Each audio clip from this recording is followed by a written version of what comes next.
বুঝতে পারতো না যে পাবলিকে তাদের পাবলিকে যাদের না, কিন্তু মনে করে মুই কি হনুরে এরাই হইতেছে বিশিষ্ট জন, বুঝাও। তা কারা কারা এটা করিছে দেখবেন, সে ঘুরে ঘুরছে সেই আমি বাকশালী ঘটনার লোকেরা।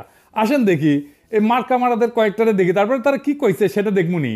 আনু মোহাম্মদ, হাসিনার বান্ধবী সুলতানা কামাল, খুশি কবির, টিআইবির ইফতেখারুজ্জামান, ওরে একবার ঠাপাইছিলাম, কঠিন ঠাপ দিছিলাম, অনেকদিন শান্ত আছিল, আবার মাথা বের করিছে। তত্ত্বাবধায়ক সরকারের সাবেক উপদেষ্টা রাশেদা কে চৌধুরী, তারপরে কামাল হোসেনের মেয়ে সারা হোসেন, আবার অগ্রণী ব্যাংকের চেয়ারম্যান সৌদ আবু নাসের বখতিয়ার আহমেদ, ওরে অগ্রণী ব্যাংক থেকে পাশায় লাথি দিয়ে বের করে দিবেন। তারপরে আবার দেখেন কি আবার কমু আমাকে শ্রদ্ধাভাজন নূর খান, মানবাধিকার কর্মী, হুদাইকা ঢুকিজের মধ্যে গুম কমিশনের প্রধান, কিন্তু ভালো কাজ করিচ্ছে। কিন্তু বাঙ্গু সুশীলদের এই এক সমস্যা, তারা সব অর্জন নিয়ে পূজা দেয় আওয়ামী লীগের চরণে। ওনারা গুম কমিশনে নেওয়ার আগে সব আলাপ বরাবর করা লাগলো উনি যে আপনি কখনো আমি বন ফেরি করতে পারবেন না, আর কামটা ঠিক করেন নাই। যাই হোক, আজকে কিছু কইলাম না, নিজেদের লোক। আবার দেখেন হিন্দু বৌদ্ধ খ্রিস্টান ঐক্য পরিষদের, বুঝছাও তো এদের নাই ফুটা পয়সার দাম। আসছে পত্রিকা পাতায় প্রতিবাদ জানাইতে, কইছে ধানমন্ডি 32 নম্বর রোডের শেখ মুজিবুর রহমানের বাড়িটা ঘুরিয়ে দেওয়ার তীব্র ক্ষোভ এবং নিন্দা জানিয়ে বিবৃতি দিচ্ছেন দেশের 26 জন বিশিষ্ট নাগরিক, যাদের পাবলিক তারা বলছেন আইন শৃঙ্খলা বাহিনীর সম্পূর্ণ জ্ঞাতসারে যেভাবে বাড়িটি ভাঙা হয়েছে, আগুন দেওয়া হয়েছে, তাতে করে গভীরভাবে মর্মাহত, স্তম্ভিত এবং লজ্জিত হয়ে এই ঘটনার বিচার চায়। আবার তা করেছি তো আমরা, আমিও করেছি, আমি তো ডাক দিছি, তো আমার বিচার কর তুই। দেখি দেখি ক্যাঙ্কা তোর মাজাত জোড়ায়, দেখি আয় আয় একটা মামলা কর আমার নামে, দেখি কত তোর মাজাত কত জোর আছে, তোর 26 জন মিলা, দেখি আয় কর তো, দেখি আমার নামে একটা মামলা, আয় দিব বিচার। মর্মাহত কে, স্তম্ভিত কে, লজ্জিত কে, তোকে কি কেউ মানেনি, লজ্জা পেশ কে? বাড়ি বুলডোজার দিয়ে ভাঙা হয়েছে, তো বাড়ি তো হাসিনার বাপের, তোর ফাটে, হাসিনার ফাটলে তা ওটা কথা ছিল। কারণ হচ্ছে হাসিনার রসুনের কোয়ায় না, ওগেরা একই রসুনের কোয়ায়, ওই রসুনের নাম ইন্ডিয়া। ইন্ডিয়া ভাবতে পারে নাই যে আমি ন্যারেটিভের তীর্থভূমি এইভাবে জয় বাংলা হয়ে যাবে, ওইটা টিকে থাকলে আবার ওইটাই ভর করে আওয়ামী লীগ উঠে দাঁড়াইতো। সেজন্য ইন্ডিয়া বিবৃতি দেয় 32 নম্বর ভাঙায় নিয়ে, বুঝতে যাও যে এক শিয়াল যদি একদিকে হুক্কা হুয়া করে না, আর উল্টা দিক থেকে ক্যা হুয়া করে সব শিয়াল চিল্লায়, শিয়াল দেখে বুঝবেন এই বিশিষ্ট জনগুলো হইতেছে ইন্ডিয়ার শিয়াল। এরা হুক্কা হুয়া দিছে আর ইন্ডিয়া থেকে ক্যা হুয়া করিচ্ছে, বুঝছাও। দেখেছেন, দেখেন হর্ষবর্ধন সিংলা কি কয়। जो शेख मुजीबुर रहमान का घर जलाया है, वो ना सिर्फ उनका घर था, पर ये 1971 के जो जितने भी लिबरेशन वॉर के मोमेंटोस थे और आर्काइव थे, डॉक्यूमेंट्स थे, वो सब वहाँ पे थे। तो मुझे लगता है कि ये एक अटेम्प्ट है कि 1971 के इनके जो लिबरेशन वॉर का जो स्पिरिट है और वो नैरेटिव है, उसको हटाने का कोशिश है। तो इसमें जो लोग दाखिल थे वो शायद हिज़्बुत तहरीर के भी थे, और जो हमने देखा IS के फ्लैग भी लगाया इन्होंने। तो ये थोड़ा स्टूडेंट्स तो नहीं थे, ये मुझे लगता है कि आतंकवादी थे। और ये जो हरकतें हैं मेरे ख्याल से बांग्लादेश के लोगों के हित में नहीं है। भारत सरकार की तरफ से एक प्रेस स्टेटमेंट भी, एक से ज़्यादा प्रेस स्टेटमेंट हैं, उनके डिप्टी हाई कमिश्नर को बुलाया गया है, और हमने काफ़ी मतलब सख्त तरीके से इनको बताया कि ये सब हरकतें नहीं चलें।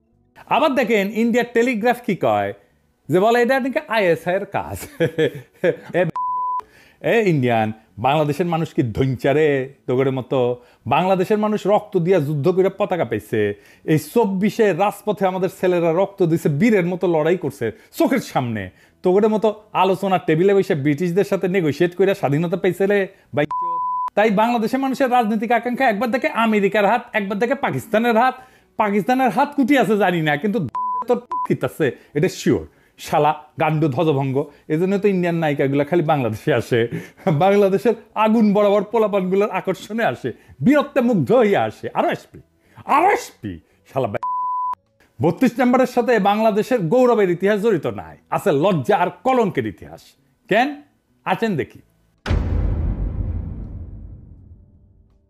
এ বাড়ি তৈরি হয়েছিল দুর্নীতির টাকায়। এই বাড়ি থেকে মুজিব আত্মসমর্পণ করে পাকিস্তানি বাহিনীর কাছে, দেশের মানুষকে গণহত্যার মুখে ফেলা। নেতা নাকি সে সুটকেস গুছে রেখেছিল বুঝছাও, যে ও ধরবি ওটি থেকে, তারপরে নাকি ফোন করেছে আর্মির জেনারেলদেরকে, আমাকে ধরে নিয়ে যাও ধরে নিয়ে যাও।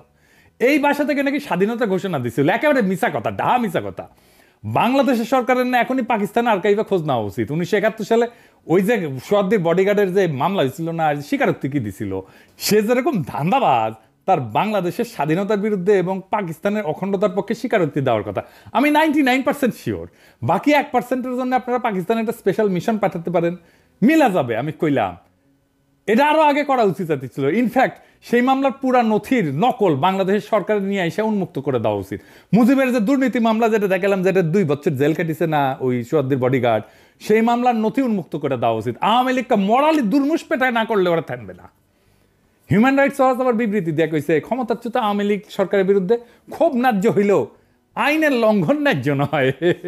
মানে হইল ক্ষমতাচ্যুত আওয়ামী লীগ সরকারের বিরুদ্ধে দাঁড়ায় কোনো আইন লঙ্ঘন করা যাবে না। তাইলে আইন লঙ্ঘন মানে কি আসেন এটা বুঝে দেখি। ফ্যাসিজমের বিরুদ্ধে কোনো গণপ্রতিরোধ সৃষ্টি হইয়া যদি কোনো পাল্টা ক্ষমতার জন্ম দেয়, তাইলে নাকি আইন লঙ্ঘন হইয়া যাবে। যার সোজা মানে হইল যে কোনো বিপ্লবী তো অবৈধ, আইন অবৈধ। তো এমন এক কাজ যেটা আইনের লঙ্ঘন, কার আইন, কোন আইন? তাহলে যে দেশের মানবাধিকার সংস্থা HRW, সেই আমেরিকায় 1776 সালে যে বিপ্লব হয়েছে সেটা অবৈধ, আইন লঙ্ঘন। বা ধরেন 71-এর মুক্তিযুদ্ধ, এটা তো আইন লঙ্ঘন। 1976 সালে আমেরিকান বিপ্লবীরা অস্ত্র হাতে তুলে নেয় নাই, সেটা কোন আইনে নিছিল? কোন আইনে ন্যায্যতায় নিছিল? নাকি HRW কবে যে সেটাও অবৈধ, আইনের লঙ্ঘন? কোন নতুন ক্ষমতা যদি রাজপথ থেকে উত্থিত হয় জনগণের মধ্যে দিয়া, তার আগে বা তার উপরে কোনো আইন নাই, আগে ক্ষমতা, তারপরে সেই ক্ষমতার মোড়ক থেকে আইনের জন্ম, কনস্টিটিউশনের জন্ম। এটাই হইল রাজনীতির ধারণা। মানবাধিকারের ধারণা দিয়ে রাজনীতি বুঝতে পারবেন না। মানবাধিকারের ধারণা দিয়ে রাজনীতি বুঝতে গেলে বেশি বুঝবেন, এইরকম মাখায় ফেলবেন। কোনো গণপ্রতিরোধ যদি তৈরি হয় কোন একটা জুলুমের বিরুদ্ধে, তাহলে একটা পাল্টা গণক্ষমতার জন্ম হয় যা জীবন্ত, যা আগের সকল ক্ষমতা, সকল আইন, সমস্ত কনস্টিটিউশন, সব সংবিধানকে নাকচ করে দেয়। পাবলিক নিজেই জীবন্তভাবে গণক্ষমতা নিয়ে হাজির হইয়া যায়, যার সামনে আগের সমস্ত ক্ষমতা, আগের সমস্ত আইন, সমস্ত কনস্টিটিউশন নাকচ হইয়া যায়। নতুন ক্ষমতার সামনে সকল আইন অন্যায্য, বাতিল হইয়া যায়। সেটা ঘোষণা দিয়া কনস্টিটিউশন বাতিল করে বলা হোক আর নাই হোক, সবসময় আগে নতুন ক্ষমতা, পরে আসবে সেই সূত্রে আইন। আগে থেকে থাকা কোনো আইন দিয়ে নতুন ক্ষমতা তৈরির পর আর প্রযোজ্য থাকে না, কার্যকর থাকে না। আমরা কি 1971 সালের আগে থেকে পূর্ব পাকিস্তানের, মানে যেটা পূর্ব পাকিস্তান ছিল, পাকিস্তানের আইন কনস্টিটিউশন মাইনা নিয়ে মুক্তিযুদ্ধ করেছিলাম? নয় কোনো গণক্ষমতা তৈরি করতে বা জন্ম দিতে পারতাম আমরা যদি আইন মেনে করতাম? পুরানো যে কোনো আইন কনস্টিটিউশন মানলে যে কোনো ধরনের অস্ত্র ধরনের তো অবৈধ এবং রাষ্ট্রদ্রোহিতা, এবং নতুন যে কোনো গণক্ষমতা জন্ম নিলে পরে সে নতুন সব আইনের জন্ম দিতে পারে। আর গণক্ষমতা জন্মের আগে কোনো আইন সে মানবে না, ক্ষমতার আগে কোনো আইন নাই। নয় ক্ষমতা থেকে এরপরে কেবল নয় আইন, নয় কনস্টিটিউশন তৈরি হইতে পারে। 2024 সালের জুলাই আগস্ট বিপ্লবে এই গণক্ষমতার উপরে আগের কোনো আইন তাদের উপর আর প্রযোজ্য না, ছিল না, থাকতে পারে না। রাজপথে থাকা ছাত্র জনতাই আইন, আমাদের সম্মিলিত আকাঙ্ক্ষাই আইন। আমরাই সার্বভৌম জনগণ, আমরাই সম্মিলিতভাবে যেই আকাঙ্ক্ষা পোষণ করব সেটাই বাংলাদেশের আইন, এর বাইরে কোনো আইন নাই। এবং এই জন্যে এই বিপ্লবী জনতাকে মব আখ্যা দেওয়া হচ্ছে। কাদের তরফ থেকে? কেন বিপ্লবী জনতাকে মব বলা হচ্ছে? কারণ এরা জনগণের গণক্ষমতায় ভয় পায়। আসেন এটা একটু বুঝে দেখি। এই যে দেশের বিচার বিভাগ, বাস্তবে তো হাসিনার আদালত হিসেবে কাজ করলেও সাংবিধানিক নথিতে এটাই কিন্তু দেশের সবচেয়ে ক্ষমতাধর প্রতিষ্ঠান। এতটাই ক্ষমতাধর যেটা সংসদ বা জনগণের ক্ষমতার চাইতেও শক্তিশালী। এমনকি সংবিধানের ঊর্ধ্বে, সংবিধানের ব্যাখ্যা তারা দেয়। এমনকি যদি রাষ্ট্রই বিলুপ্ত হয়ে যায় তাও বিচার বিভাগ বহাল থাকবে। এই বিচার বিভাগকে তাই সরকার কিছু করতে পারে না, করতে পারেও নি। হাসিনার তৈরি করা এই স্ট্যাবলিশমেন্টই এখনো বহাল আছে। আজ যারা এই যে মবের সমালোচনা করতেছে তাদের অনেকেই কিন্তু কিছুদিন আগে যে বিচারিক অভ্যুত্থান জুডিশিয়াল কু করতে গেছিল না, সেটা ছাত্র জনতার প্রতিরোধ করায় স্বস্তির নিঃশ্বাস ফেলছিল। কারণ তখন আর কোনো পথ খোলা ছিল না, তো বিচার বিভাগের উপরে কারো হাত ছিল না। এক সময় সংবিধানে বিচারকদের ইমপিচমেন্টের বিধান ছিল, অভিশংসনের বিধান ছিল, তাদেরকে লজ্জা দেওয়ার বিধান ছিল, যেটা দিয়ে তাদেরকে অপসারণ করা যেত। সেখানে সংসদের কিছু ক্ষমতা ছিল, কিন্তু বিচার বিভাগ সেটা বাতিল করে দিচ্ছে। বুঝে যাও, এখন যারা সত্যিকারের ন্যায় বিচার ব্যবস্থা চান তারা কিভাবে হাসিনার স্বেচ্ছাচারীভাবে সাজানো বিচার বিভাগ দিয়ে সেটা পূরণ করবেন? একমাত্র সমাধান হইল বিচার বিভাগকে সম্পূর্ণভাবে পুনর্গঠন করা, নতুন করে একটা বিচার ব্যবস্থা গড়ে তোলা। আর সেটা করতে হইলে সংবিধান সংশোধন করতে হবে এবং বিচার বিভাগের উপরে জনগণের সর্বোচ্চ কর্তৃত্ব প্রতিষ্ঠা করতে হবে। জনগণ সর্বোচ্চ, বালের সংবিধান, বালের বিচার বিভাগ, সবার উপরে জনগণ। এই বিচার বিভাগ যখন ন্যায় বিচার দিবে না, যখন ক্ষমতাসীন দলের লোকদের রেহাই দিয়ে দিবে, তখন জনগণ কিভাবে ন্যায় বিচার পাবে? সরকার চাইলেও তখন বিচার নিশ্চিত করতে পারবে না। মজার বিষয় হলো বিচার বিভাগের সাথে যখন সরকারের সংঘাত সৃষ্টি হবে, তখন সরকারের হাতে একমাত্র পথ থাকে জনতাকে ডাক দেওয়া। তাইলে বুঝেন, রাষ্ট্রের গঠন প্রণালীর মধ্যে বিচার বিভাগ নিজেই এই যে মবস বলতেছে, যাদেরকে জনতাকে বলতেছে বিক্ষুব্ধ জনতা, তার তৈরি হওয়ার পূর্ব শর্ত তৈরি করে রাখছে। কারণ জনগণের সার্বভৌমত্বের বদলে বিচার বিভাগের সার্বভৌমত্ব দলিলে লিখে রাখা হয়েছে। জনগণ বিচার বিভাগের খবরদারি মানবে কেন? রাষ্ট্রের মালিক জনগণ, বিচার বিভাগ না। বিচার বিভাগের ঊর্ধ্বে জনগণ, রাষ্ট্রের প্রকৃত মালিক জনগণ। তাই যাদেরকে আজকে মব বলা হচ্ছে তারা থাকবে, জনতা রাস্তায় থাকবে, জনতা রাজপথে থাকবে যতক্ষণ পর্যন্ত না নতুন আইন তৈরি হইতেছে, ততক্ষণ পর্যন্ত জনতাই ডিকটেট করবে এই সরকার কিভাবে চলবে। এবার আসেন 32 নম্বর ভাঙায় কি অর্জিত হয়েছে, কি লাভ হয়েছে, এটা একটু বুঝে দেখি।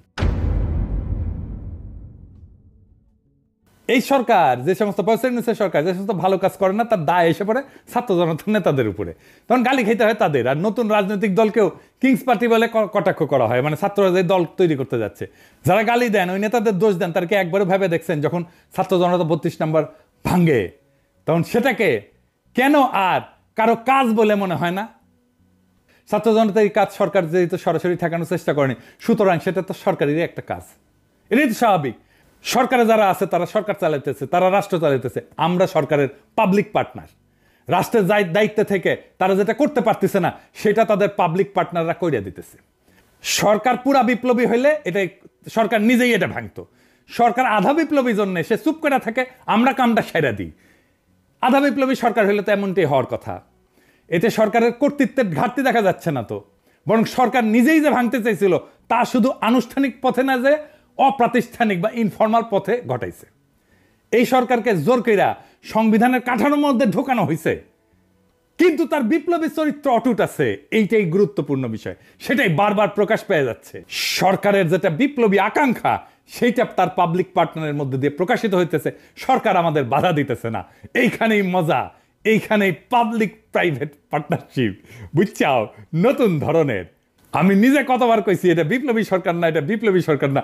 আমরা চেষ্টা চরিত্র কইরা সরকারকে আধা বিপ্লবী সরকার বানাইতে পারছি, এরপরে আমরা পুরা বিপ্লবী সরকার বেনে দেবো এই সরকারকে। এটাই আমাদের অর্জন। যখনই মনে হবে এই সরকার তার বিপ্লবী শপথ ভুলে যেতেছে, তখনই তার বেসরকারি পার্টনাররা আমরা মাঠে নেমে চাপ সৃষ্টি করে সেই শপথ মনে করায় দিতেছি।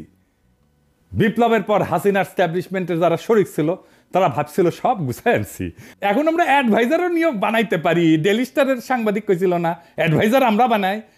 বেশ স্বস্তিতেই ছিল। কিন্তু ছাত্র জনতার এই শক্তিশালী শোডাউন দেখা তারা আবার আতঙ্কিত হয়ে পড়ছে। হওয়াটাই স্বাভাবিক, তাদের ক্ষমতায় ফেরার স্বপ্ন আরো এক ধাক্কা খেয়েছে। বিপ্লবের জন্য এটা সবচেয়ে বড় অর্জন। আজ যারা আকার ইঙ্গিতের নিন্দা করতেছে না, তারা মূলত শেখ মুজিবকে ফ্যাসিস্ট বলে মনে করে না। তাদের কাছে বাকশালও একটা ভালো ঘটনা, সুন্দর। কত্তার পাদ তো শেখ মুজিবের পাদ, ওটা গন্ধ না, বুঝছাও? তাই সরাসরি বলতে পারতেছে না, সেই জন্যেই এই মব টপ বইলা এই সমস্ত ধোঁয়াশা তৈরি করতেছে। তবে আমার মৃত্যু পরোয়ানা ঘোষিত হয়েছে, আগে শুনেন কেমনে। পিনাকি ভট্টাচার্য ফ্রান্সের একটা লয়ের কথা বলি, if you kill someone you don't need to death penalty, maybe life in the prison 10 years 12 years। ফ্রান্সে কি বাংলাদেশের মানুষ নাই? পিনাকির মতন একটা কুকুর এই ধরনের কাজ করে যাবে আর বাংলাদেশের মানুষ এখানে বসে আছে?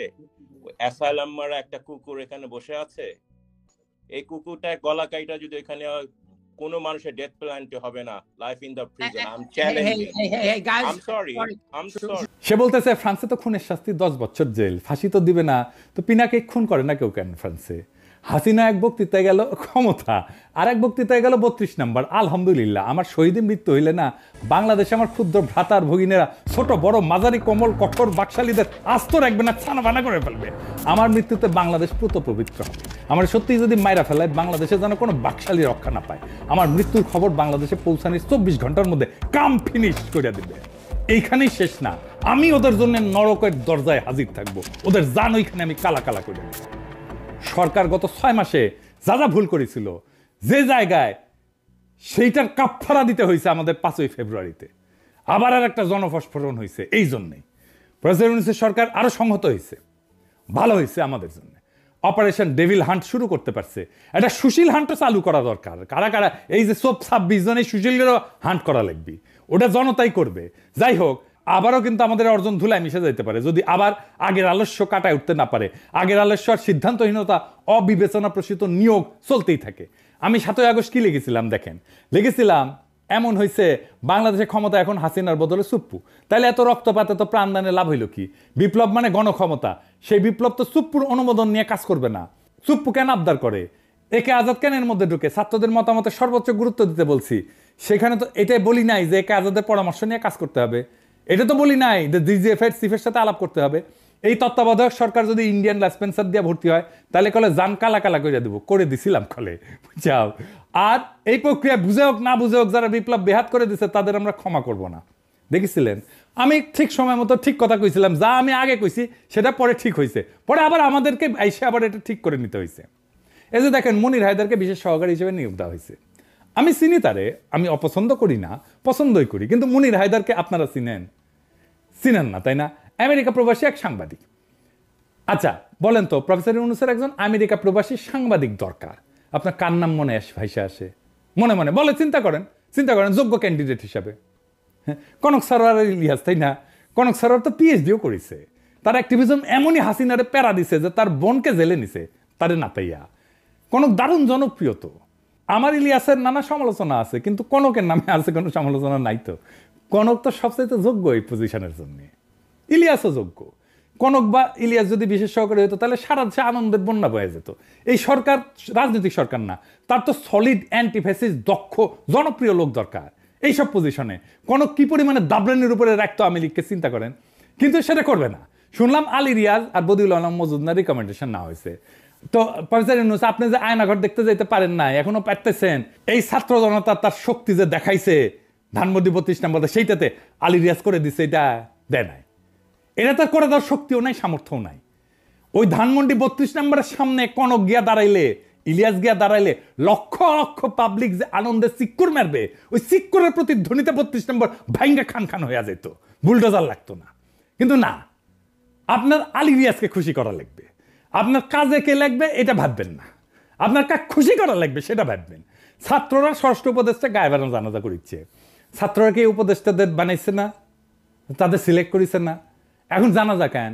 যেটা নিজে গিলিছেন সেটা বমি করতে পারবেন না, দায় নেন, গিলিছেন পেটের মধ্যে রাখেন। আজকের এই অবস্থার জন্য আপনারাও দায়ী। এই টাইমটা হেলায় হারায়েন না। আগে মেলা কথা কইছি, শুনেন নাই। আগামীকাল আপনাদের জন্য আলাদা এপিসোড করব, কেমনে নতুন রাজনৈতিক দল করবেন। এটা আপনাদের কোনো স্যাটব্যাড আছে বলে তো মনে হইতেছে না। মন দিয়া শুনেন। অনেকে কইতে পারেন, ওদের তো গোপনে কইতে পারেন না, আলাদা আলাদা করে কইছি মেলা কইছি, কাজ হয় না। এক কান দিয়ে ঢুকে আর এক কান দিয়ে বের করে দেয়।